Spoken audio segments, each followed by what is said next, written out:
Welcome to lotus creations. இந்த வீடியோவில் leg piece fry எப்படி செய்கிறதுன்னு பார்க்கலாம். என்னோடய வீடியோவை தொடர்ந்து பாருங்கள். அப்போ தான் இதில் என்னென்ன இன்க்ரீடியன்ட்ஸ் சேர்த்துருக்கேன், எவ்வளவு சேர்த்துருக்கேன்றது தெரியும். முதல்ல 1 டேபிள் ஸ்பூன் அளவுக்கு தேங்காய் எண்ணெய் சேர்த்துக்கலாம்.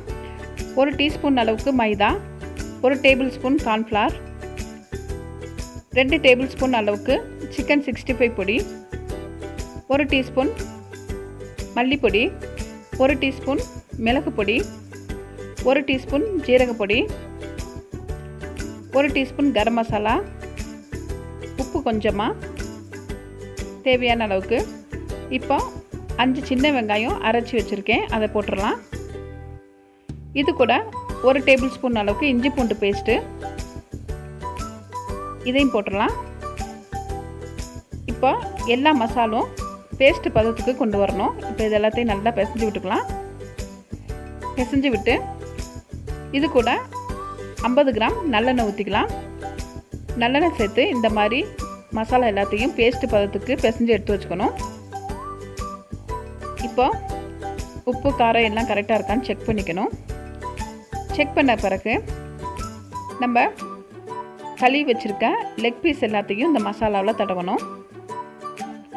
இந்த மாதிரி மசாலா ஃபுல்லாக இந்த லெக் பீஸில் படுற மாதிரி தடவணும்.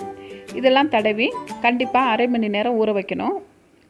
அரை மணி நேரமோ அல்லது 1 மணி நேரமோ ஊற வச்சா தான் இதில் மசாலா எசன்ஸ் இறங்கும். இப்போ அரை எலுமிச்சம்பழம் புளிஞ்சு விட்டுக்கலாம்.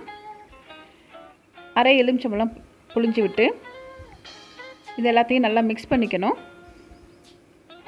இந்த மசாலா, இந்த எலுமிச்சம்பழ சாறு, இது எல்லாமே இந்த லெக் பீஸில் படுற மாதிரி மிக்ஸ் பண்ணி கிட்டத்தட்ட அரை மணி நேரம் கண்டிப்பாக ஊற வைக்கணும்.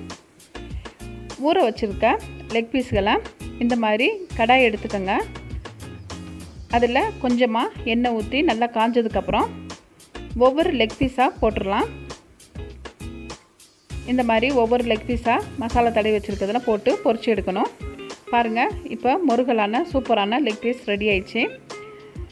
இதை செஞ்சு பார்த்து கமெண்ட் பண்ணுங்கள். குழந்தைகளுக்கும் ரொம்ப பிடிக்கும், பெரியவங்களுக்கும் பிடிக்கும். இது சாப்பிட ரொம்பவே டேஸ்ட்டாக இருக்கும். இந்த மாதிரி ஒரு டைம் செஞ்சு பார்த்து கமெண்ட் பண்ணுங்கள். என்னோடய வீடியோ பிடிச்சிருந்தால் லைக் பண்ணுங்கள், ஷேர் பண்ணுங்கள், கமெண்ட் பண்ணுங்கள், சப்ஸ்கிரைப் செய்ய மறந்துடாதீங்க. Thank you friends.